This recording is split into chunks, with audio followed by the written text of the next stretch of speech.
भूमिका। जब भारत ने दुनिया को चुनौती दी, साल 2014 भारत में एक नई सरकार बनी थी और उसके साथ आई थी एक नई सोच, नया आत्मविश्वास। प्रधानमंत्री नरेंद्र मोदी ने लाल किले से घोषणा की,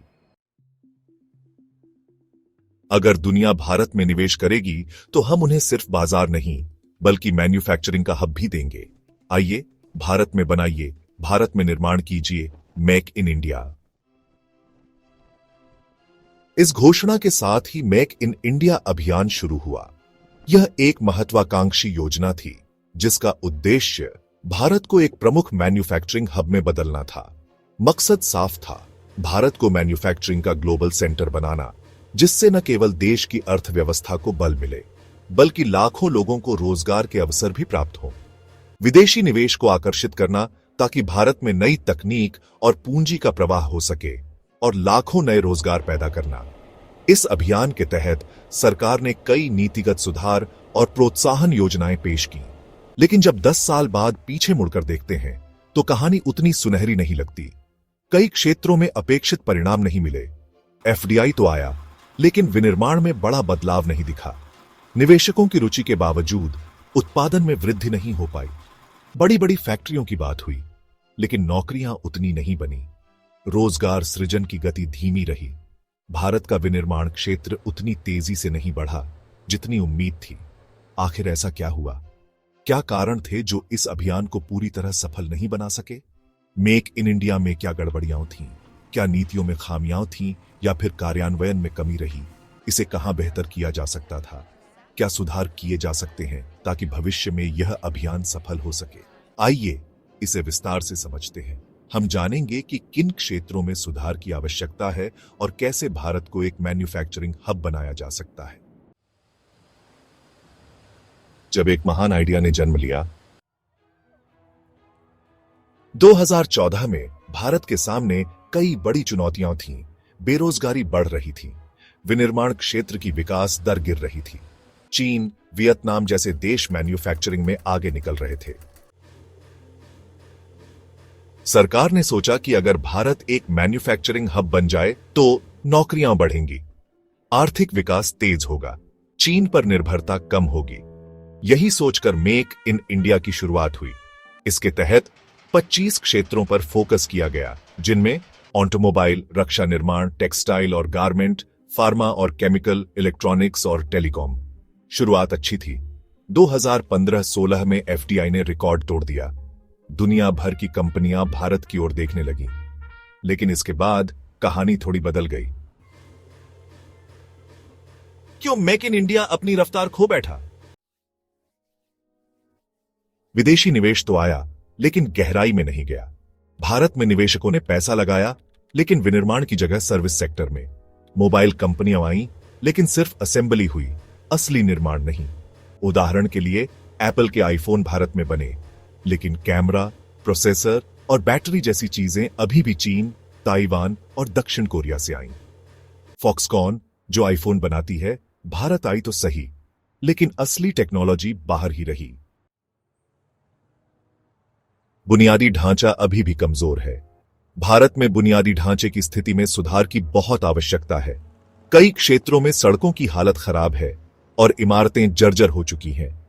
यह स्थिति न केवल आम जनता के लिए असुविधाजनक है, बल्कि आर्थिक विकास में भी बाधा डालती है। भारत में जमीन लेना महंगा और जटिल है। जमीन खरीदने की प्रक्रिया में कई कानूनी और प्रशासनिक अड़चनें आती हैं, जिससे निवेशकों को परेशानी होती है। इसके अलावा जमीन की कीमतें भी बहुत ऊंची हैं, जो छोटे और मध्यम व्यवसायों के लिए एक बड़ी चुनौती है। बिजली की दरें चीन और वियतनाम से ज्यादा हैं।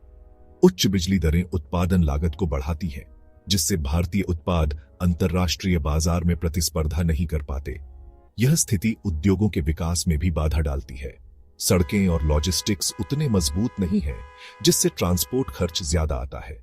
भारतीय सड़कों की हालत और ट्रैफिक जाम की समस्या से माल ढुलाई में देरी होती है, जिससे व्यापारिक गतिविधियों पर नकारात्मक प्रभाव पड़ता है।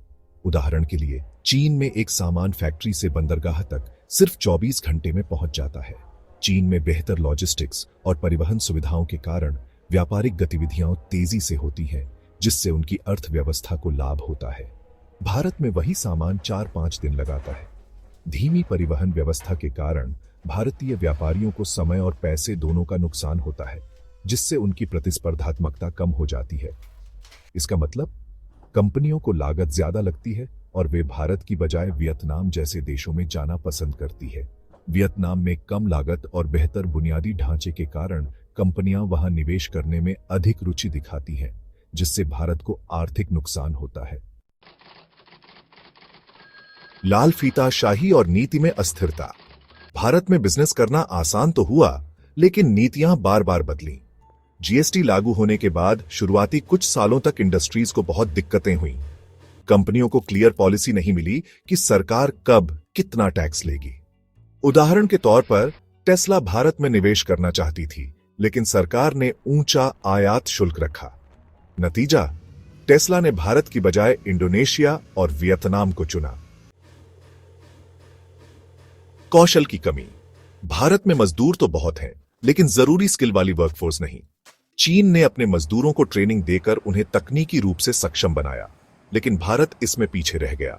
ज्यादातर फैक्ट्रियों में ऑटोमेशन आ गया, जिससे नई नौकरियां भी कम मिली। उदाहरण के लिए भारत में बड़ी कंपनियों ने रोबोटिक्स और ऑटोमेशन पर ज्यादा ध्यान दिया, जिससे नौकरियों की उम्मीदें कम हो गईं। क्या मेक इन इंडिया पूरी तरह असफल हो गया?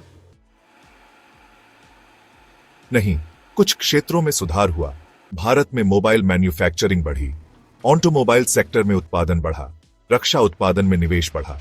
लेकिन ये सुधार इतने तेज नहीं है कि भारत चीन या वियतनाम की बराबरी कर सके। अब आगे क्या? कैसे सुधर सकता है मेक इन इंडिया? अगर भारत को सच में एक वैश्विक विनिर्माण हब बनाना है, तो हमें कुछ बड़े सुधार करने होंगे। पहला, बुनियादी ढांचा सुधारना होगा। तेज और सस्ती बिजली, अच्छी सड़कें और लॉजिस्टिक्स। यह सुनिश्चित करना होगा कि हर कोने में बिजली और पानी की सुविधा हो। भारत को चीन की तरह विशेष औद्योगिक जोन बनाने होंगे। इन जोनों में निवेशकों को आकर्षित करने के लिए विशेष सुविधाएं और कर रियायतें दी जानी चाहिए।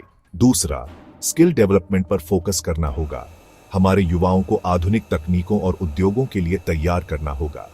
मजदूरों को ट्रेनिंग देना होगा ताकि वे उच्च तकनीक वाली नौकरियां कर सकें। इसके लिए हमें नए ट्रेनिंग प्रोग्राम्स और कोर्सेज शुरू करने होंगे। आईटीआई और अन्य ट्रेनिंग संस्थानों में सुधार करने होंगे। इन संस्थानों को आधुनिक उपकरणों और तकनीकों से लैस करना होगा। तीसरा, व्यापार करने में और आसानी। हमें व्यापारिक माहौल को और भी सरल और सुगम बनाना होगा। कंपनियों के लिए टैक्स और कानूनी प्रक्रिया को सरल बनाना होगा। इससे छोटे और बड़े व्यवसायों को बढ़ावा मिलेगा। नौकरशाही में पारदर्शिता लानी होगी। सरकारी प्रक्रियाओं को तेज और पारदर्शी बनाना होगा ताकि निवेशकों का विश्वास बढ़े। चौथा, सरकार को स्थिर नीतियां बनानी होंगी। नीतियों में स्थिरता से निवेशकों को दीर्घकालिक योजनाएं बनाने में मदद मिलेगी। एफडीआई नीतियों में स्थिरता बनाए रखनी होगी। इससे विदेशी निवेशकों का भरोसा बढ़ेगा और वे भारत में निवेश करने के लिए प्रेरित होंगे। बार बार पॉलिसी बदलने से कंपनियों का भरोसा टूटता है। स्थिर और स्पष्ट नीतियों से ही हम एक मजबूत और स्थायी विनिर्माण हब बना सकते हैं। निष्कर्ष, यह कहानी अभी अधूरी है। मेक इन इंडिया का सपना मरा नहीं है, लेकिन यह अभी अधूरा है। भारत के पास अवसर है। अगर सही रणनीति अपनाई जाए तो हम दुनिया के शीर्ष मैन्युफैक्चरिंग देशों में आ सकते हैं। लेकिन इसके लिए सिर्फ नारे नहीं, जमीनी सुधारों की जरूरत है। क्या भारत इस अधूरे सपने को पूरा कर पाएगा?